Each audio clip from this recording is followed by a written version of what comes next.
Morning, good afternoon, good evening to all the aspirants. कैसे हैं आप सभी? आई जस्ट होप कि आप सभी मस्त मस्त होंगे। तो हम चैप्टर नंबर 3 कर रहे थे। क्या चैप्टर था? Strategic analysis in internal environment. ठीक है, तो अपनी क्लास को शुरू करने से पहले हम क्या करेंगे, कल का रिवाइज। ठीक है, तो हमने क्या पढ़ा था आप मुझे ये बताइए। सबसे पहले हमने तो शुरुआत करी थी मीनिंग से हमारे इन्वायरमेंट की, इंटरनल इन्वायरमेंट की। बेसिकली इंटरनल इन्वायरमेंट को मतलब ऐसा इन्वायरमेंट जो कि विद इन द ऑर्गेनाइजेशन के अंदर का जो इन्वायरमेंट होता है, that is known as the internal environment. तो उसके बाद मैंने आपको कहा कि हमारी ऑर्गेनाइजेशन के अंदर दो तरह के इन्वायरमेंट होते हैं, एक होता है इंटरनल, एक होता है एक्सटर्नल। इंटरनल इन्वायरमेंट वो इन्वायरमेंट होता है जो कि ऑर्गेनाइजेशन के अंदर का, और जो उसके सराउंडिंग्स का इन्वायरमेंट होता है उसे बोल दिया जाता है एक्सटर्नल। एक्सटर्नल के हमने करे थे दो parts, micro and macro, chapter number 2 में। उसके बाद हमने क्या देखा था कि भाई ऑर्गेनाइजेशंस के लिए ये जरूरी होता है कि वो क्या करें, स्वोट एनालिसिस करें, ताकि भाई उन्हें बेटर अंडरस्टैंडिंग मिल जाए कि क्या काम किस तरह से हो रहा है, कौन उसे कैसे कर रहा है काम को, है ना। उनकी स्ट्रेंथ क्या है, उनकी वीकनेसेस क्या है, क्या क्या भाई स्ट्रेंथ है, क्या क्या उनकी वीकनेसेस है। साथ ही साथ जो होते हैं उन्हें ये चीज पता चल जाए कि इन्वायरमेंट में अराइज होने वाली क्या क्या अपॉर्चुनिटीज है, इन्वायरमेंट में अराइज होने वाले क्या क्या थ्रेट्स हैं जो उनको हार्म कर सकते हैं।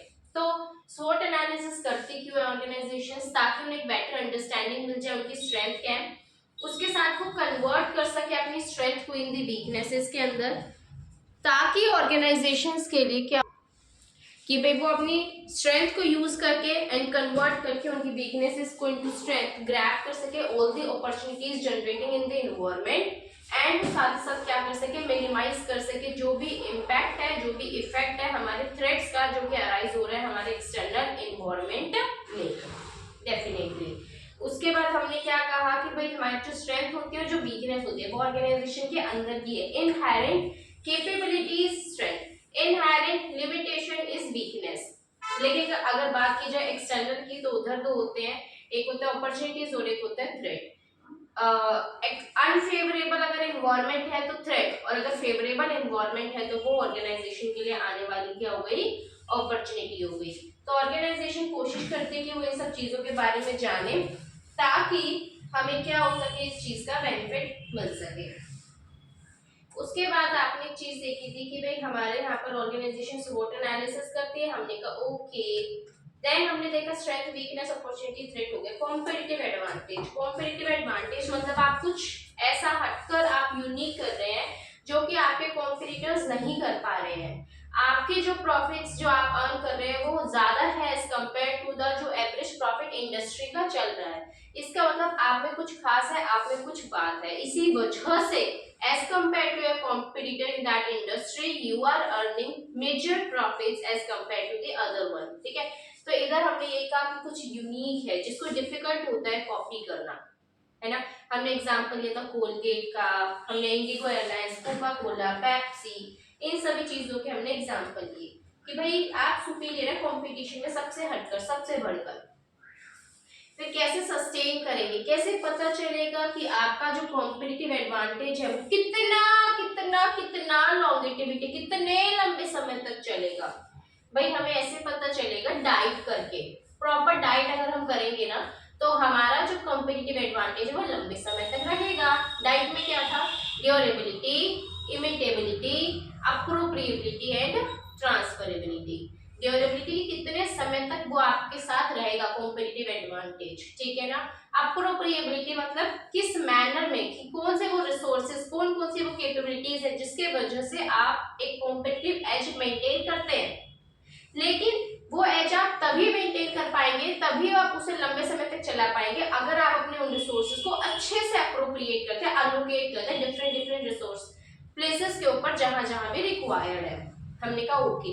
तीसरी चीज हमने क्या करी है, हमारी भी ट्रांसफरेबिलिटी, कि अगर हमारे रिसोर्सेज, कैपेबिलिटीज जिनके वजह से हमें कॉम्पिटिटिव एडवांटेज मिल रहा है, अगर वो ट्रांसफर हो जाते हैं, लाइक मैंने आपको तब कहा था कि टीचर्स अगर हमारी दिल्ली इंस्टीट्यूट से उठकर मुंबई वाले में चले जाते हैं एबीसी से XYZ के अंदर, तो एबीसी के पास कॉम्पिटिटिव एडवांटेज रहा ही नहीं, क्योंकि उसे कॉम्पिटिटिव एडवांटेज मिल रहा था just because of the teachers, and teachers are being transferred to any other institute. तो वो हमारे ट्रांसफर अगर हो सकते हैं तो सस्टेनेबिलिटी कम है डेफिनेटली।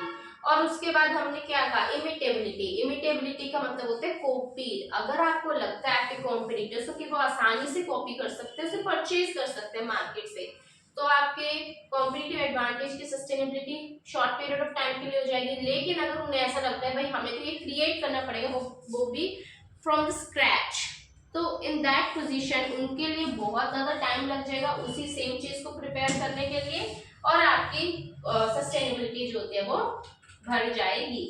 यहीं तक हमने जो होता है कल किया था उस दिन। ओके, तो आज का जो हमारा टॉपिक स्टार्ट होने वाला है दैट इज माइकल पोर्टर की जेनेरिक स्ट्रेटजीज।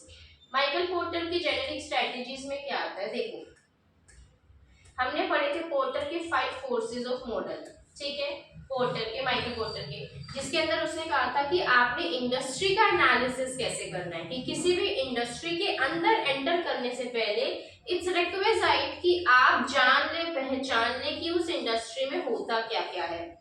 फॉर एग्जाम्पल कि भाई मुझे अगर एयरलाइन इंडस्ट्री में एंटर करना है तो मुझे देखना पड़ेगा whether that industry is going to be profitable for me और नॉट। फॉर दैट पोर्टर ने सजेस्ट किया हमें 5 फोर्सेस। क्या थे? पोर्टर बाबा की रेस, we have already studied it in chapter number 2। Now Porter क्या कहता है कि वो अपनी कुछ स्ट्रैटेजीज बताता है कि भाई हर एक ऑर्गेनाइजेशन अभी किसी इंडस्ट्री में तो आ गई, हमने कहा ओके, अभी उस इंडस्ट्री में वो स्ट्रैटेजीज अडॉप्ट करेगी, लाइक या तो वो बड़ी मार्केट सेगमेंट को टारगेट करेगी या छोटे से लोगों को टारगेट करेगी। अगर हम बात करते हैं मारुति वैगनआर वगैरह की, तो वो बड़ा मार्केट सेगमेंट, फास्ट ट्रैक की बात करें वॉचेज में, बड़ा मार्केट सेगमेंट सभी को टारगेट करने की कोशिश करते हैं। लेकिन अगर हम बात करें रोल्स रॉय की, BMW की, वो कहते हैं कि भाई हम छोटे मार्केट सेगमेंट में ही खुश हैं। तो पहली चीज डिसाइड करना कि आपका मार्केट सेगमेंट है क्या, ब्रॉड है या नैरो है, फोकस्ड है, क्या है, ठीक है, फोकस स्ट्रैटेजी होगी जैसे कि। फिर दूसरी चीज वो कहते हैं कि भाई आपने डिसाइड तो कर लिया कि आपकी ब्रॉडर मार्केट है या नैरो, अब उस मार्केट में भी आप कैसे अपने प्रोडक्ट को देंगे, कॉस्ट लीडरशिप मेंटेन करेंगे या प्रोडक्ट डिफरेंशिएशन।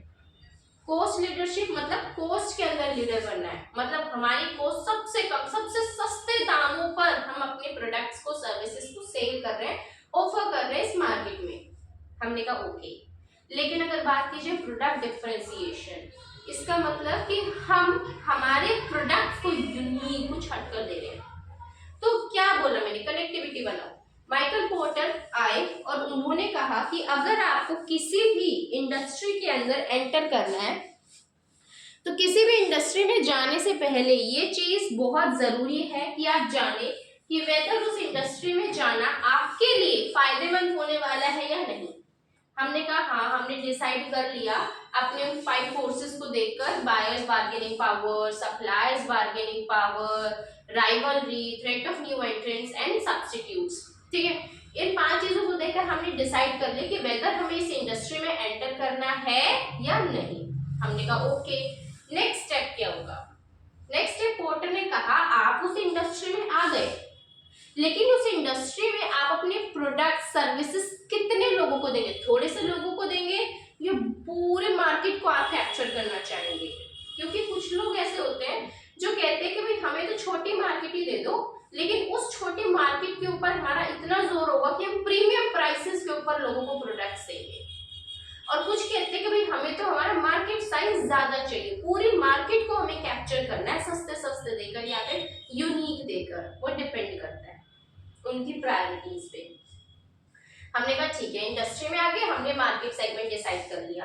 पोर्टर कहते हैं मार्केट सेगमेंट तो डिसाइड कर लिया, साथ ही साथ ये भी बताओ तुम स्ट्रैटेजी कौन सी लेना चाहते हो, तुम कॉस्ट लीडरशिप पे आना चाहते हो या अपनी यूनिकनेस लाना चाहते हो अपने प्रोडक्ट में, कुछ हटकर, कुछ खास जो दूसरों के पास नहीं है, ऐसा देना चाहते हो। हमने कहा हाँ, सोचना पड़ेगा। पोर्टर ने कहा, हमसे सवाल पूछा क्यों सोचना पड़ेगा। अभी आप ये बताइए कि अगर आप किसी स्ट्रैटेजी को डिसाइड ही नहीं करेंगे कि भाई आपका प्रोडक्ट यूनिक है या आपका प्रोडक्ट सस्ता है, तो मार्केट आपके प्रोडक्ट की तरफ अट्रैक्ट होगी ही कैसे, होगी नहीं। अभी हमें ये देखने को मिलता है कि भाई भाई हाँ एप्पल के फोन जो है ना वो बहुत ही ज्यादा प्रीमियम क्वालिटी के हैं, यूनिक, एक ब्रांड वैल्यू क्रिएट करते हैं, एक सोशल स्टेटस हमें प्रोवाइड करते हैं। इस वजह से लोग उनकी तरफ अट्रैक्ट होते हैं, भाई वो प्रोडक्ट डिफरेंशिएशन लेते हैं। लेकिन अगर भाई हम बात कर देते हैं ये एमआई के फोन्स की, भाई वो हमें सस्ते फोन दे रहे हैं कॉस्ट के वजह से। चाइना के पाइनएप्पल फोन, किस वजह से? एप्पल का पाइनएप्पल, मतलब वो वाले चाइना वाले क्या करते हैं उसकी डुप्लीकेट बना देते हैं, बिल्कुल सेम कॉपी कैट, इसलिए मैंने कहा पाइनएप्पल बाकी ये ब्रांड नहीं है, ठीक है। तो एमआई के फोन क्यों लोग खरीदते हैं? क्योंकि वो सस्ते हैं। अब आप ही को नहीं पता कि आप चाहते क्या है, कैसे अपने प्रोडक्ट्स को देना चाहते हैं, आपकी खुद की क्या स्ट्रेटजीज है कि भाई हमारा प्रोडक्ट खास है इस कारण की वजह से, कारण ही डिफाइन नहीं करेंगे तो कैसे आप सोच सकते हैं कि आप बेटर परफॉर्म करेंगे as compare to your competitors, है ना। इसीलिए डिसाइड होता है कि स्ट्रैटेजी को डिसाइड करना। और स्ट्रैटेजी कौन सी लेंगे किसने बताया? पोर्टर ने। आई होप कि बेस क्लियर हो गया होगा कि पोर्टर कहना क्या चाहता है। इधर माइकल पोर्टर की जेनरिक स्ट्रैटेजीज, मतलब जेनरिक जो कि बिल्कुल बेसिक है स्ट्रैटेजीज है। तो मैंने क्या कहा कि भाई हमारी क्या होगी, तो कॉस्ट लीडरशिप होगी, जो कि क्या कहते हैं, कॉस्ट लीडरशिप एक ऐसी स्ट्रैटेजी होती है ना भाई मुझे कॉस्ट में लीडर बनना है। Name itself suggest everything. मैं हमेशा ये कहती हूँ कि जो भी टर्म हम पढ़ रहे हैं उस टर्म को तोड़ो। कॉस्ट लीडरशिप, कॉस्ट में लीडर बनना है हमें। मतलब क्या कि हमारे प्रोडक्ट सबसे सस्ते प्रोडक्ट होने वाले हैं। लाइक अगर मैं हम देखिए वॉलमार्ट, डी मार्ट, ये क्यों फेमस है बताइए? क्यों? सस्ते प्रोडक्ट मिलते हैं। अमेज़न, मीशो में, इन पे हम क्यों प्रोडक्ट्स को लेते हैं? भाई हमें लगता है यहाँ हमें क्या मिलेंगे, सस्ते प्रोडक्ट्स मिलेंगे। आई तो ये सस्ते प्रोडक्ट्स देना ही उनकी स्ट्रैटेजी की भी हमारी खासियत है कि हमारा प्रोडक्ट सस्ता होता है, जिसकी कॉस्ट पर यूनिट क्या होती है, कम होती है। उसे बोला जाता है कॉस्ट लीडरशिप, कि भाई हम अपने प्रोडक्ट्स को सस्ता दे रहे हैं, बस वही चीज। जैसे कि देख लीजिए पतंजलि के प्रोडक्ट्स बहुत सस्ते प्रोडक्ट्स आते हैं as compare to the other competitors, ठीक है।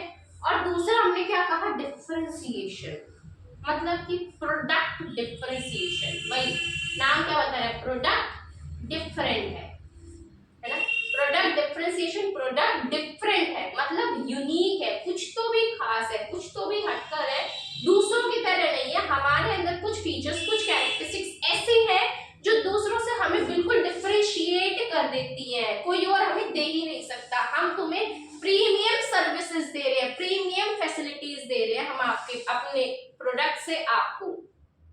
इसे क्या बोला जाता है, प्रोडक्ट डिफरेंशिएशन, है ना। तो ये टर्म आपने समझ ली। कॉस्ट लीडरशिप टर्म क्या सजेस्ट करती है, ये स्ट्रेटेजी क्या बताती है। दूसरा प्रोडक्ट डिफरेंशिएशन टर्म ये क्या सजेस्ट करती है, कौन सी स्ट्रेटेजीज ये बताती है। Cost leadership and product differentiation, both strategies are all together different. Cost leadership, cost में लीडर बनना, सस्ते दामों पर अपने प्रोडक्ट्स को देना। प्रोडक्ट डिफरेंशिएशन, प्रोडक्ट को डिफरेंट, यूनिक, कुछ खास बनाना, मतलब प्रीमियम प्राइसेस चिपका देना। लाइक अगर हम बात करते हैं डिफरेंशिएशन की, तो डिफरेंशिएशन में अगर हम आए ना, कोई कुछ अलग हंसकर कह रही हूँ, कुछ अलग हटकर हमारा प्रोडक्ट है जो दूसरों के पास नहीं है। लाइक अगर मैं बात करूँ पतंजलि के कुछ प्रोडक्ट्स हैं जो कि सस्ते हैं, तो वो उन प्रोडक्ट्स के ऊपर एक और बहुत बढ़िया बात आई, देखो अभी आप सोचेंगे कि कंपनी है वो एक स्ट्रैटेजी अडॉप्ट करती है, या तो कॉस्ट लीडरशिप या तो प्रोडक्ट डिफरेंशिएशन। नहीं, हमने पढ़ा था प्रोडक्ट पोर्टफोलियो चैप्टर 2 में कि जब कभी भी किसी भी ऑर्गेनाइजेशन को ना ये वेरियस प्रोडक्ट्स होते हैं, वो वेरियस काइंड ऑफ प्रोडक्ट्स के अंदर डील करती है, तो सबको बोल दिया जाता है प्रोडक्ट्स पोर्टफोलियो। और ऑर्गेनाइजेशन अपनी कन्वीनियंस के हिसाब से क्या करती है, अपने प्रोडक्ट्स को सेल करती है, उनके ऊपर अपने हिसाब से क्या करती है, स्ट्रैटेजीज को लगाती है। लाइक अगर बात की जाए, अगर वैगनआर के ऊपर हम देखें, हमारी क्या चल रही है, कॉस्ट लीडरशिप। लेकिन अगर हम देखें लैंड रोवर पे, तो उसके ऊपर हमारी क्या चल रही रही है प्रोडक्ट डिफरेंशिएशन। तो ये बोलते हैं कि एक ही कंपनी है, उसके अंदर उसके प्रोडक्ट पोर्टफोलियोज है, मतलब वेरियस प्रोडक्ट्स के अंदर वो कंपनी डील कर रही है, और हर एक प्रोडक्ट के लिए जो अडॉप्टेड स्ट्रैटेजी है that can be different, in fact that is different, क्योंकि हम उस प्रोडक्ट के हिसाब से बताते हैं कि ये प्रोडक्ट मार्केट में कैसे दिया जाएगा ताकि लोग अट्रैक्ट हो। तो ये चीज एग्जाम्पल हम बात करते हैं पतंजलि, उसके कुछ प्रोडक्ट्स आते हैं प्रोडक्ट डिफरेंशिएशन में, कुछ आते हैं उसके कॉस्ट लीडरशिप में। उसी तरह से बात की जाए एप्पल, साफ साफ पता चल रहा है, रोल्स रॉय, ये आएगी प्रोडक्ट डिफरेंशिएशन और फोकस में। तो ये डिफरेंस पता चल गया। ब्रॉड में क्या होता है, फोकस्ड, ब्रॉड मतलब मुझे बड़ी मार्केट को कैप्चर करना है, फोकस्ड मेरा मार्केट सेगमेंट छोटा है, स्मॉल ग्रुप ऑफ कस्टमर्स के ऊपर के मैं फोकस करूंगी, मतलब मैं ये नहीं चाहती कि मैं पूरी मार्केट को ले लूं, नहीं, छोटे लोगों को हम कैप्चर करेंगे लेकिन उसके ऊपर प्रीमियम प्राइसेस को चार्ज करके फिर हम उन लोगों को अपनी तरफ अट्रैक्ट करेंगे। ठीक है, जैसे कि अगर मैं बात करूं ना फोकस में कॉस्ट लीडरशिप, तो पहले एक बार आप ये देखो, कॉस्ट लीडरशिप का मतलब क्या होता है, लो प्राइसेस के ऊपर, क्योंकि आपके कस्टमर्स क्या है, प्राइस सेंसिटिव। प्राइस सेंसिटिव का मतलब क्या होता है कि हल्के से प्राइसेस के अंदर भी फ्लक्चुएशंस होने पर ना आपके कस्टमर्स को अफेक्ट होता है। लाइक अगर मान लीजिए कोई भी आपका एक ऐसा प्रोडक्ट है जो कि आप, ये क्या आ गया बाहर, एक सेकेंड, तो मान लीजिए कि ऐसा होता है कि भाई आपके पास कोई ऐसा प्रोडक्ट है जिसके अंदर आप डील करते हैं और वो प्रोडक्ट के बहुत सारे ऑल्टरनेटिव भी प्रेजेंट है। ठीक है, कोई भी एक ऐसा प्रोडक्ट है कंपनी का, कंपनी उसमें डील करती है और उस प्रोडक्ट्स के साथ ही साथ वेरियस ऑल्टरनेटिव भी प्रेजेंट है, तो आप क्या करेंगे, यू एज अ कस्टमर देखेंगे कि स्विचिंग कॉस्ट क्या है। अगर स्विचिंग कॉस्ट ज्यादा है तो हम स्विच नहीं करेंगे, लेकिन अगर कम लगती है तो हम स्विच कर जाएंगे आसानी से, है ना। ये मैंने क्यों कहा प्राइस सेंसिटिव, कि अगर मान लीजिए कस्टमर को लगता है भाई हम आसानी से स्विच कर सकते हैं, हमें ज्यादा कॉस्ट लगेगी नहीं, और इस कंपनी के या प्रोडक्ट जो होती है ज्यादा प्राइसेस पे दे रहा है हमें, तो हम दूसरे के ऊपर चले जाएंगे। तो जब हमें लगता है कि भाई कस्टमर्स प्राइसेस के ऊपर फोकस करते हैं, अगर उन्हें महंगा प्रोडक्ट लगेगा तो वो नहीं खरीदेंगे, वो किसी दूसरी ऑर्गेनाइजेशन, किसी दूसरी ब्रांड का प्रोडक्ट परचेज कर लेंगे। तो उधर कंपनीज क्या अडॉप्ट करती है, कॉस्ट लीडरशिप, जब हमारे कंज्यूमर्स कैसे हैं, प्राइस सेंसिटिव। डिफरेंशिएशन में क्या कहा, यूनिक प्रोडक्ट देना, जब आपके कंज्यूमर्स कैसे हैं, प्राइस इनसेंसिटिव। और फोकस स्ट्रेटेजी के अंदर क्या है, जब आप स्मॉल ग्रुप ऑफ कंज्यूमर्स को देखना चाहते हैं, उनके एक बिल्कुल स्पेसिफिक टेस्ट के ऊपर फोकस कर रहे हैं। ओके, हमने कहा ओके देखो, तो वही कहा कि हमारे यहाँ ब्रॉड मार्केट भी होती है, नैरो भी आती है। ब्रॉड में भी आपका कॉस्ट लीडरशिप आता है, डिफरेंशिएशन, और आपके नैरो मतलब फोकस्ड, एक ही बात है, उसमें भी कॉस्ट डिफरेंशिएशन और कॉस्ट लीडरशिप और प्रोडक्ट डिफरेंशिएशन आ जाता है। यही बात होती है इसके अंदर। देखो, अगर हम बात करते हैं एग्जांपल्स की कॉस्ट लीडरशिप के, कॉस्ट लीडरशिप में यही आएगा कि मैं अपने कस्टमर्स को अट्रैक्ट कर रही हूँ सस्ते दे देकर सस्ते में, जिसकी कॉस्ट पर यूनिट क्या है, कम है। तो मेरी प्रोडक्ट की खासियत ही यही है कि हम सस्ते देते हैं। जैसे कि अगर आप ले पार्ले जी का बिस्किट, ठीक है, तो वो उसके अंदर हमारी क्या है कि भाई हमें सस्ता प्रोडक्ट देना है, हमारा प्रोडक्ट जो होते हैं बहुत ही ज्यादा क्या है, चीप प्राइसेस के ऊपर हम अवेलेबल करवा देते हैं, वो होता है हमारा कॉस्ट लीडरशिप। तो कॉस्ट लीडरशिप में आप लिख सकते हैं जो कि ब्रॉड मार्केट को फोकस करते हैं, बात ध्यान दीजिए, सस्ते पे दे रहे हैं और ज्यादा लोगों को, अमेजोन हो गया हमारा, पतंजलि हो गया हमारा, और वॉलमार्ट हो गया हमारा, क्योंकि वो बड़ी मार्केट सेगमेंट्स को टारगेट करते हैं और सस्ते प्रोडक्ट्स को देते हैं। तो इधर मैं क्या लिख सकती हूँ, देखो वॉलमार्ट हो गया, पतंजलि,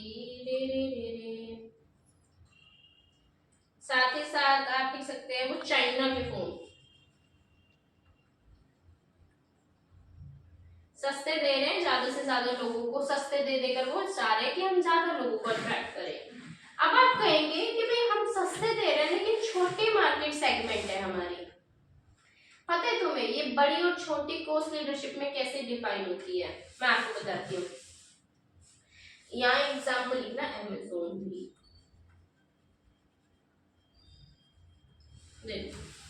अगर अभी आप जाते हैं अमेज़न की वेबसाइट के ऊपर और आप चेक करते हैं, आपको हर कैटेगरी के प्रोडक्ट्स मिलेंगे।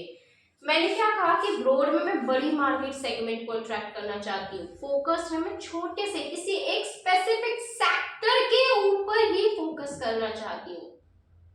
फोकस की मैं क्या बोल रही हूँ, देखो ब्रॉड में मैं चाहती हूँ कि मैं अपने प्रोडक्ट्स को सस्ता दूं और सभी प्रकार के सेक्टर्स में दूं, सब पूरी के पूरी मार्केट को अट्रैक्ट करूं। फोकस में मेरा टारगेट क्या है कि मैं सस्ता दूं लेकिन एक स्पेसिफिक सेक्टर के लोगों को ही दूं। जैसे कि अगर बात करें हम किसी अमेज़न की, हर एक चीज मिलेगी, फर्नीचर हो, कर्टेन्स हो, मतलब कुछ भी, अगर आपको इंटीरियर डेकोरेशन का मटेरियल, कुछ भी कॉस्मेटिक्स का हो, फोन्स वगैरह मिल गए हमारे, कुछ भी मैकेनिकल प्रोडक्ट्स हो गए, ये इलेक्ट्रॉनिकल प्रोडक्ट्स हो गए, कुछ भी आपको फोन स्टैंड्स वगैरह चाहिए, कवर्स चाहिए, पता ही सब कुछ, एवरीथिंग, स्लीपर्स हो गए, बेडशीट्स हो गई, हर चीज आपकी वो अमेज़न कवर कर रहा है सस्ते रेट पर। समझे ब्रॉड कैसे कि भाई वो हर एक मार्केट सेगमेंट को, कोई कस्टमर कहता है कि मुझे ना सस्ता तो चाहिए लेकिन कॉस्मेटिक्स में, एप्पल अमेज़न कहता है आना आना मेरे पास है सारा कुछ, आ देख। तो दूसरा बंदा कहता है मुझे फर्नीचर में, मुझे ना टेबल चाहिए, स्टडी टेबल, तो अमेज़न कहता है आना आना सस्ते में, वो भी हमारे पास है। कोई तीसरा बंदा कह रहा है कि भाई मुझे ना कर्टेन्स चाहिए अपने घर में लगाने को, बढ़िया से कर्टेन्स मिल जाए सस्ते, अमेज़न कहता है आना हमारे पास वो भी है। तो देखो वो हर एक मार्केट को अट्रैक्ट कर रहा है, हर एक मार्केट। कोई कह रहा है भाई आज तो हमें सर्दी बहुत हो रही है, हीटर्स चाहिए, तो अमेज़न कहते हैं आना आना हमारे पास हीटर्स भी है। तो देखो पूरी मार्केट को कैप्चर किया किस स्ट्रेटेजी को यूज करके, ब्रॉड में कॉस्ट लीडरशिप। समझ आया कैसे? इसीलिए मैंने कहा कि पतंजलि भी किसे ले रहा है, सस्ते में दे रहा है। कुछ प्रोडक्ट्स हैं ऐसे, जैसे कि हमारा ले लो टूथपेस्ट, ठीक है भाई, तो सस्ता सा प्रोडक्ट है और ब्रॉड मार्केट बहुत सारे ऐसे प्रोडक्ट है, टूथपेस्ट हो गया और कुछ उसके बिस्किट्स वगैरह हो गए, उसके नूडल्स वगैरह हो गई, ये सभी चीजें क्या है, सस्ती भी है। और पूरी मार्केट, भाई उसने टूथपेस्ट वाली मार्केट को भी अट्रैक्ट कर लिया, ये कन्फेक्शनरी वाली मार्केट्स को भी उसने अट्रैक्ट कर लिया, और भी बहुत सारे प्रोडक्ट्स हैं, कुछ कुछ मेडिसिन सेक्टर्स में भी वो बहुत सस्ती मेडिसिन दे देता है तो उसको भी अट्रैक्ट कर लिया। तो देखा पूरे मार्केट को कैप्चर कर रहा है ना। फिर हमने कहा वॉलमार्ट सेम उसी की तरह हो गया, अमेज़न की तरह। तो ये चीज कहते हैं कि भाई हम अट्रैक्ट कर रहे हैं अपनी हेल्प से सस्ते प्रोडक्ट देके पूरी मार्केट। अभी बात आती है फोकस्ड कॉस्ट लीडरशिप, मतलब कि मैम फोकस्ड भी है, एक स्पेसिफिक सेक्टर, एक छोटे से सेक्टर को ही हम टारगेट कर रहे हैं और उधर भी हम अपने सस्ते प्रोडक्ट्स को देकर टारगेट कर रहे हैं। इसमें एग्जांपल आएगा मिंत्रा। मिंत्रा के ऊपर बताइए क्या मिलता है, सिर्फ क्लोथ्स, क्लेयर्स। मिंत्रा पे अगर आप देखेंगे क्या मिलता है, क्लोथ्स, सस्ते रेट के ऊपर। अमेज़न पे कपड़े भी मिल रहे थे भाई, हर चीज पूरी मार्केट को कैप्चर कर रहा था, वो हर एक सेक्टर को कैप्चर कर रहा था सस्ते दे देकर, ब्रॉड कॉस्ट लीडरशिप। वहीं मैं बात करूं मिंत्रा की, वो क्या कर रहा है, छोटे सेक्टर, सिर्फ क्लॉथ मार्केट, सिर्फ कपड़े वाले सेक्टर्स को ही कवर कर रहा है सस्ते दे देकर। Focus cost leadership. फोकस आया आपको इधर। क्लेयर्स, क्लेयर्स कहते हैं, अगर मैं बात करूं अमेज़न की, वो कॉस्मेटिक्स प्रोडक्ट्स भी दे रहा है सस्ते पे, लेकिन क्लेयर्स सिर्फ और सिर्फ ही कॉस्मेटिक्स प्रोडक्ट दे रहा है, एक ही सेक्टर पे फोकस्ड है, वो कॉस्मेटिक्स, और वो भी सस्ते दामों पर, वो भी सस्ते दामों पर। तो ये चीज हमारी क्या हो गई, फोकस्ड कॉस्ट लीडरशिप। बात क्लियर हो जानी चाहिए आपको। तो पहले हम क्या पढ़ेंगे इधर, कॉस्ट लीडरशिप अच्छे से, देन मैं आपको एक्सप्लेन करूंगी डिफरेंशिएशन। कॉस्ट लीडरशिप क्या, वही लो कॉस्ट स्ट्रेटेजी हम बनाते हैं, ब्रॉड मास मार्केट, ये ब्रॉड वाली की बात कर रहे हैं, ये लिखा ही है इन्होंने, ब्रॉड वाली बात कर रहे हैं। तो इधर हमने क्या कहा कि हमें हमारी अभी जब कॉस्ट को रिड्यूस करना चाहते हैं ना, हम चाहते हैं कि हम कैसे तो भी करके अपने कॉस्ट को रिड्यूस करें, ताकि जो हमारा सेलिंग प्राइस होगा वो भी रिड्यूस। अभी क्या होता है ना, कंपनीज, आपने पढ़ा है कि cost plus profit margin is equivalent to selling price. Company adopt करना चाहती है कॉस्ट लीडरशिप, मतलब कि वो सस्ते पर प्रोडक्ट्स देना चाहती है, उसके लिए कंपनी का सेलिंग प्राइस का कम होना इस अति आवश्यक। वो कैसे होगा, कॉस्ट को कम करके, प्रोडक्शन में लग रही है जो भी कॉस्ट, ठीक है, परचेज में, प्रोक्योरमेंट में, स्टोरेज में, डिस्ट्रीब्यूशन में, हर जगह जैसी जैसी भी कॉस्ट लग रही है उसे कम करेंगे, ताकि क्या हो सके, उनका सेलिंग प्राइस कम हो सके। वही बात कर रहे हैं। तो कॉस्ट लीडर एबल होता है कि वो लोअर प्राइसेस को चार्ज कर लेता है एज कंपेयर टू दी अपने कॉम्पिटिटर से, और फिर भी वो एक सेटिस्फैक्टरी प्रॉफिट्स को ही अर्न करता है। कहाँ अडॉप्ट की जाती है ये, जब आपका जो होती है प्राइस सेंसिटिव बायर्स है, और यहाँ पे आपके पास बहुत थोड़े से जरिए हैं प्रोडक्ट डिफरेंशिएशन, मतलब आपके लिए प्रोडक्ट डिफरेंशिएशन अडॉप्ट करना थोड़ा मुश्किल है, और आपके कस्टमर्स प्राइस सेंसिटिव है, इसलिए हमने सोचा कि why not to adopt cost leadership strategy. किस किस तरह के रिस्क आते हैं कॉस्ट लीडरशिप में, भाई मुझे क्या क्या रिस्क आएंगे, सीधी सी बात है, कॉस्ट लीडरशिप सस्ते दे रहे हैं, तो किसी न किसी पॉइंट ऑफ टाइम पे तो ऐसा होगा ना कि आपका जो कॉम्पिटिटर है वो आपको इमिटेट कर लेगा, कॉपी कर लेगा, है ना, एक ऐसा पॉइंट ऑफ टाइम तो आ ही सकता है भाई, वो भी अपनी प्रोडक्ट्स की कॉस्ट को क्या कर ले, सस्ता।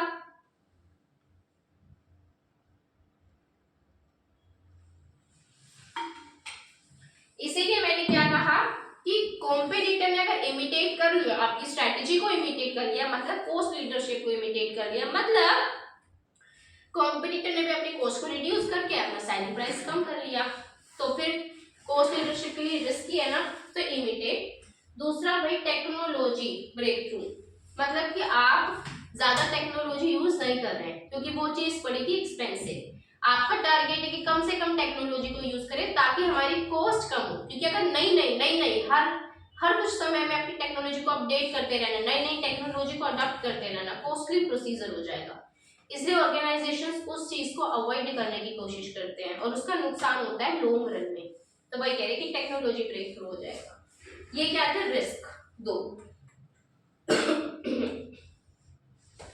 नाउ हमने क्या कहा कि भाई कॉस्ट लीडरशिप को हम अचीव कैसे करें, हम चाहते हैं कि हमें कॉस्ट लीडरशिप मिले, चाहता है हमारे कॉस्ट लीडरशिप को पाना, लेकिन कैसे उस चाहत को पूरा करें, कैसे अचीव करें, हमने कहा फॉरेंसिक से आप अचीव करेंगे कॉस्ट लीडरशिप।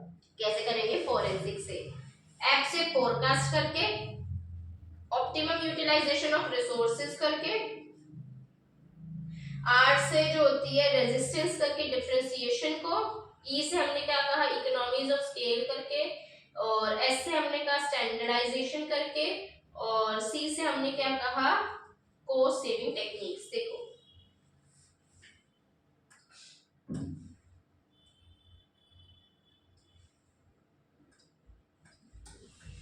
तो हमने क्या कहा कि भाई आप कैसे अचीव करेंगे कॉस्ट लीडरशिप स्ट्रेटजी, फॉरेंसिक से हम अपनी कॉस्ट लीडरशिप की स्ट्रेटजी को क्या करेंगे, अडॉप्ट करेंगे, एक्स से क्या फोरकास्ट करके कि भाई जितना ज्यादा जल्दी मैं एबल हूँ फोरकास्ट करने के लिए कि क्या डिमांड हो सकती है मेरे प्रोडक्ट्स की, मेरी सर्विसेज की, तो उससे मैं क्या करूंगी, अपने प्रोडक्ट्स की कॉस्ट को कम कर लूंगी। नेक्स्ट, अगर मैं ऑप्टिमम यूटिलाइजेशन करूंगी रिसोर्सेज का तो कॉस्ट क्या होगी, कम।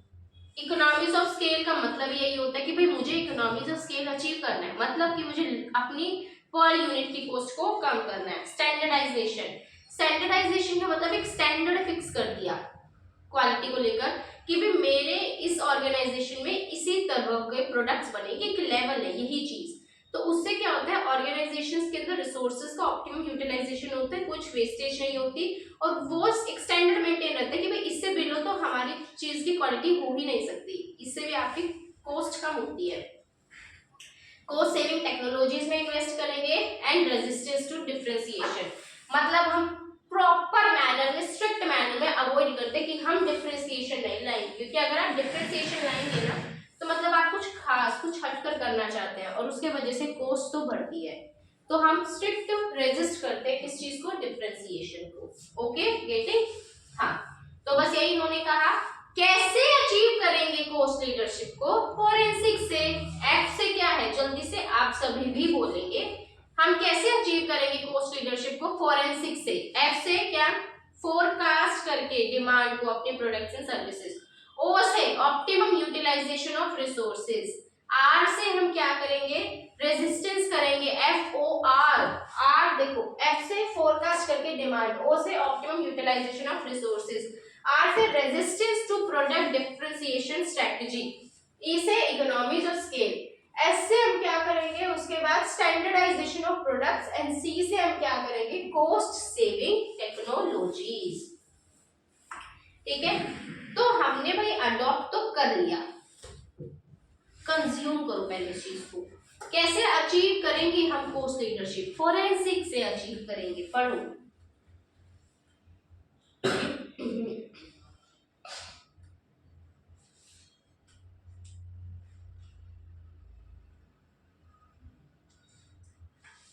नेक्स्ट आते हैं कि कॉस्ट लीडरशिप को मैंने अडॉप्ट तो कर लिया, ठीक है, लेकिन अब उसके फायदे मुझे क्या मिलेंगे? उसके फायदे आपको वही मिलेंगे पोर्टर बाबा की रेस वाले। बी से बायर्स, आर से राइवलरी, ई से हमारा हो गया एंट्रेंस, एस से सब्स्टिट्यूट्स और एस से सप्लायर्स। क्या है एडवांटेजेस? अभी हमने देख लिया रिस्क, इमिटेट वाला पॉइंट और टेक्नोलॉजी। दूसरी चीज हमने क्या देखी, कैसे अचीव करेंगे फोरेंसिक से। तीसरी चीज हम क्या देख रहे हैं कि भाई आपको कॉस्ट लीडरशिप स्ट्रैटेजी को अडॉप्ट करके क्या क्या एडवांटेजेस मिलते हैं, फायदे क्या क्या है। फायदे ये है कि मुझे पोर्टर बाबा की रेस में हिस्सा लेने का मौका मिलता है, ठीक है, I get the opportunity to participate in Porter Baba's race, ठीक है ना। तो पोर्टर बाबा की रेस आपको फायदे देती है, क्या, कॉस्ट लीडरशिप स्ट्रैटेजी के बेनिफिट्स क्या है। बी से बायर्स, आर से राइवलरी, ई से एंट्रेंस, एस से सब्स्टिट्यूट्स एंड एस से सप्लायर्स। कहते हैं कि भाई आप सीधी सी बात है, राइवलरी आपके जानी दुश्मन, मतलब आपके कॉम्पिटिटर्स, याद है ना। तो हमारे कॉम्पिटिटर्स जो होते हैं वो अवॉइड करते हैं प्राइस वॉर्स को, क्योंकि आप इतने सस्ते दे रहे हैं, आपके कॉम्पिटिटर के लिए इजी नहीं है उतना सस्ता दे पाना।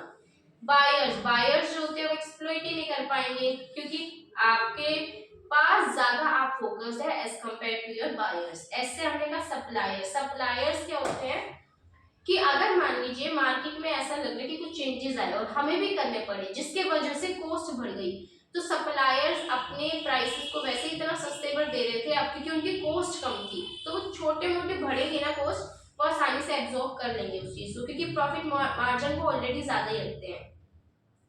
अगर आपके लो कॉस्ट लीडर्स हैं, ठीक है, तो कोई नया बंदे के लिए आना, उस इंडस्ट्री में सेटअप करना ऑलरेडी बहुत ज्यादा इन्वेस्टमेंट मांगता है, तो ऑलरेडी बहुत ज्यादा कॉस्ट है। तो आप अगर कॉस्ट लीडर हैं उस इंडस्ट्री में ऑलरेडी, तो नए के लिए क्या हो जाएगा, ये एक रेजिस्टेंस का काम करेगा।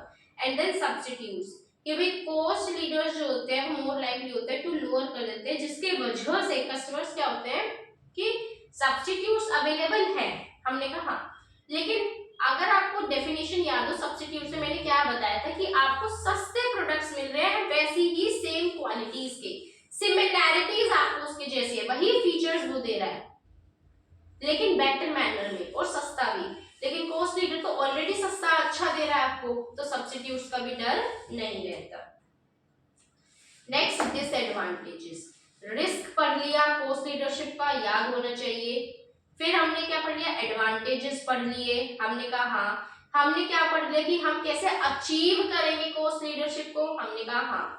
चौथी चीज है कॉस्ट लीडरशिप स्ट्रैटेजी के डिसएडवांटेजेस। देखो सीधी सी है, कहते हैं कि ये हमारी तभी अचीव हो पाएगी अगर आप ज्यादा से ज्यादा प्रोड्यूस करेंगे, क्योंकि वॉल्यूम ऑफ प्रोडक्शन बढ़ेगी तो कॉस्ट पर यूनिट कम हो जाएगी, ज्यादा लंबे समय तक रह नहीं पाएगी, इमिटेट कर सकते हैं, वही रिस्क वाला पॉइंट।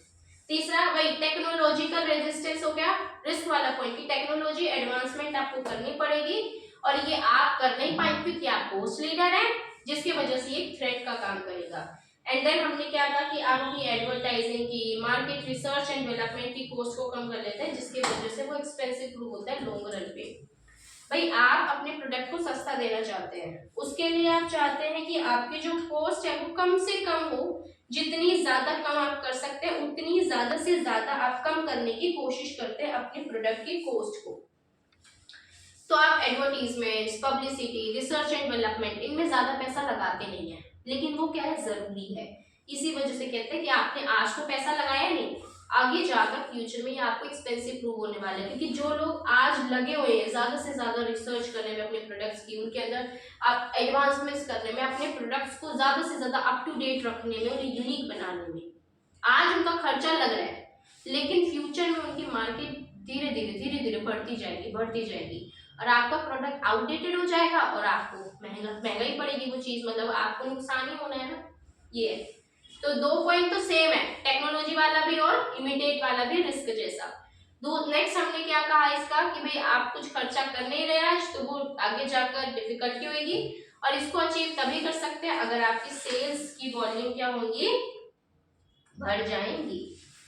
यहां हमारा प्रॉपर्ली खत्म हो जाता है कॉस्ट लीडरशिप।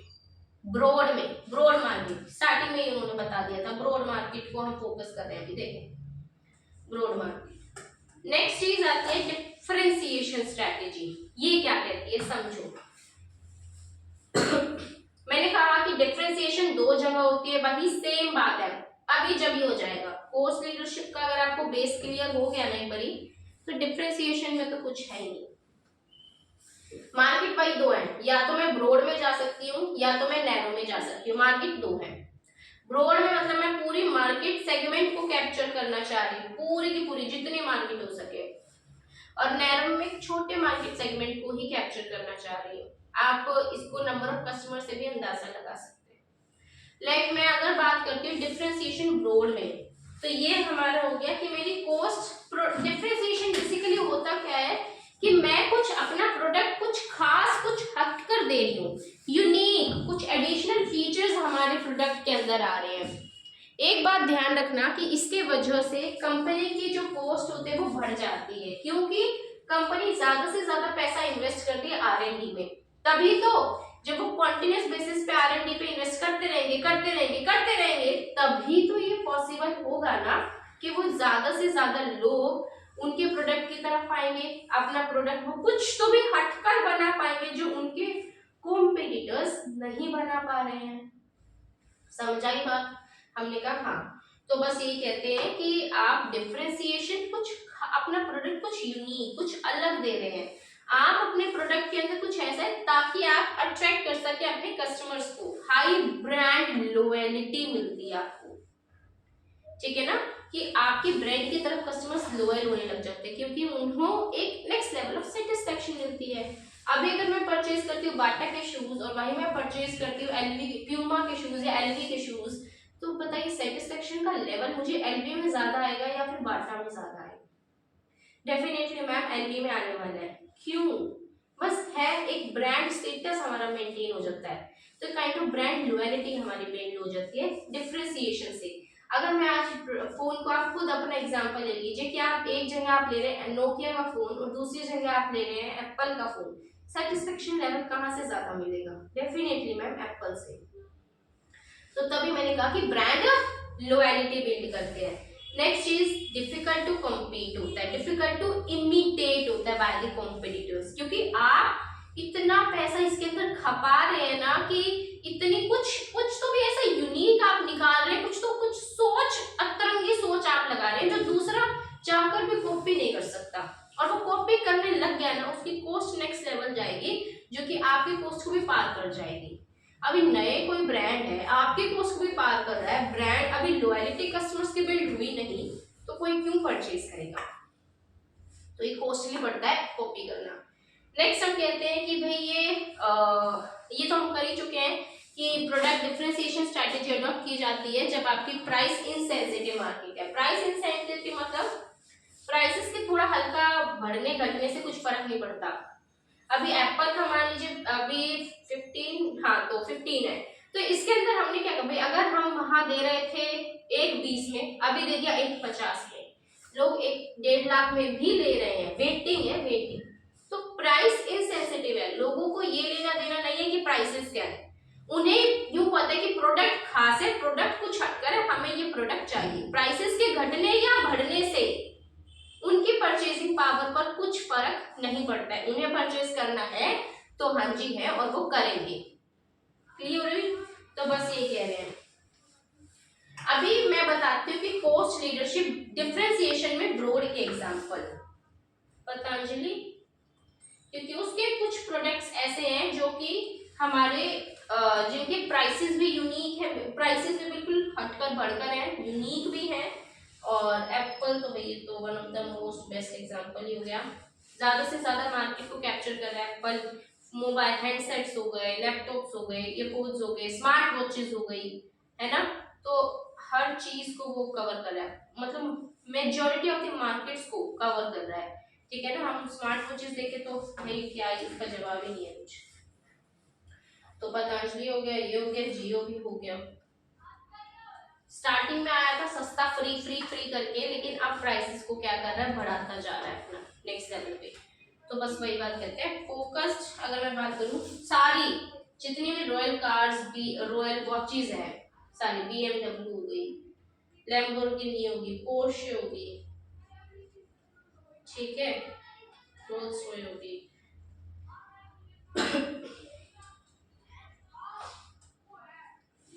और एक मैं बताती हूँ आपको सर्च करके।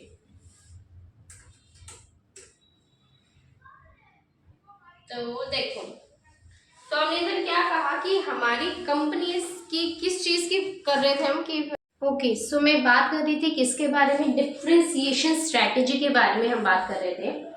थोड़ा सा उल्टा सीधा बोल के शायद में, पता नहीं।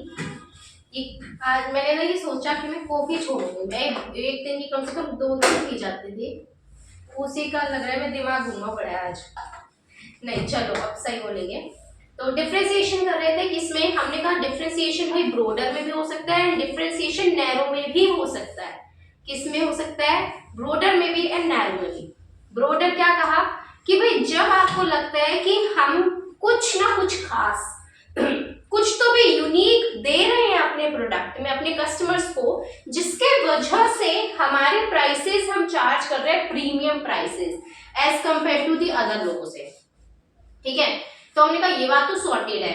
अब वो हम चूज कर सकते हैं either to go for the broader market और फॉर द फोकस्ड मार्केट। ठीक है, फोकस्ड में मतलब हमारा ध्यान है किसी एक स्पेसिफिक सेक्टर पे, मतलब हमारा प्रोडक्ट प्रीमियम प्रोडक्ट भी है कि भाई वो एक पर्टिकुलर मार्केट को ही कैप्चर कर रहा है और वो कुछ खास दे रहा है, यूनिक दे रहा है, जो कि बाकियों के लिए वेरी वेरी डिफिकल्ट है to what to imitate. Getting? और ब्रॉडर में कि हम कुछ तो खास दे रहे हैं, कुछ तो अलग दे रहे हैं, जो कि हमारे जैसा नहीं दे पा रहे, और वेरियस सेक्शन में। लाइक हमने एप्पल की बात करी कि भाई अगर वो लैपटॉप्स वगैरह आ रहे हैं, आईपैड आ रहे हैं, स्मार्ट वॉचेस आ रहे हैं, आईफोन्स आ रहे हैं, हर चीज वो प्रोवाइड कर रहा है हमें, वेरियस सेक्टर्स में आ रहा है ना। लेकिन अगर वहीं पे हम बात किसकी करते हैं, रोल्स रॉय की, तो वो क्या है, रोल्स रॉय है क्या कि भाई वो डील कर रहा है सिर्फ और सिर्फ कार सेक्टर में, वो भी एक स्पेसिफिक, कि भाई जो हाई रिच सोसाइटी के पीपल होंगे ना, सिर्फ वही हमें अफोर्ड कर पाएंगे, और वो भी सिर्फ कार्स में। गेटिंग? ऐसा नहीं है कि भाई रोल्स रॉय की एक्टिवा भी घूम रही है, स्कूटर्स भी घूम रहे हैं, बाइक्स भी घूम रही है, साइकिल्स भी, नो नहीं, सिर्फ कार्स। तो ये बात है। हमने इधर एग्जांपल लिया एलवी और गुच्ची का भी, कितना स्टफ आ रहा है एलवी का, आप देख लो, हैंडबैग्स देख लो, ठीक है, शूज देख लो, क्लोथ्स देख लो, टाल्स देख लो। रिसेंट मैंने टाल देखा एलवी का 72,000, मतलब है क्या, वो है क्या, मुझे ये समझ नहीं आ रहा। सिंपल टाल ही तो है एक, लेकिन वो 72,000 एक टाल के चार्ज कर रहे हैं। That's great. मैं हैरान थी, देखा और उसको रख दिया ना भाई ना, क्या क्या है ये, वो कह रहा है। तो फिर वही चीज कह रहे थे कि भाई वो कहते हैं कि आपको ना हमारे इस स्टाइल को यूज करके अत्यंत सेटिस्फेक्शन मिलेगी, सेटिस्फेक्शन को अत्यंत सुख प्रदान मिल होगा आपको। ठीक है। तो आपको जो होती है एटमोस्ट सेटिस्फेक्शन आपको इस चीज को यूज करके मिलने वाली है, आपको एक सोशल स्टेटस मेंटेन होगा। हम कुछ ऐसा इस प्रोडक्ट के अंदर दे रहे हैं जो कि बाकी ब्रांड्स नहीं दे पा रहे, इस वजह से वो क्या कर रहे हैं, प्रीमियम प्राइसेस चार्ज कर रहे हैं और कस्टमर्स के लिए वर्थ इट लगता है, अदरवाइज वो परचेज नहीं करेंगे, है ना। तो हमने देखा उनकी उसकी बैग्स आ रही है, उसके शूज आ रहे हैं, उसकी कैप्स आ रही है, उसके क्लोथिंग सेक्शन, हर चीज क्लोथिंग सेक्टर्स में हर चीज आ रही है, जीन्स हो गई, टी शर्ट्स हो गई, जैकेट्स हो गई, एवरीथिंग एवरीथिंग, ठीक है ना। स्लिंग बैग्स हो गए, हमारे हैंड बैग्स हो गए, क्लचेज हो गए, एवरीथिंग, इयररिंग्स हो गए, हेयर एक्सेसरीज हो गई, मेकअप प्रोडक्ट्स हो गए, everything is being provided by LV, है ना।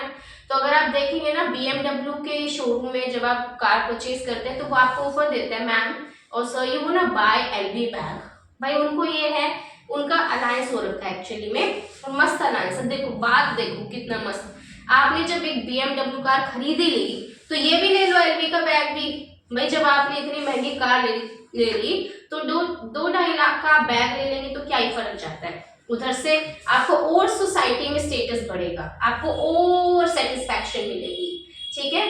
तो हम बोल देते हैं कि ये अभी एलवी गुची प्रीमियम प्रोडक्ट्स दे रहे हैं, डिफरेंशिएशन स्ट्रैटेजी को अडॉप्ट करेंगे, कुछ तो खास हम दे रहे हैं जो कि बाकी नहीं दे पा रहे हैं, ठीक है।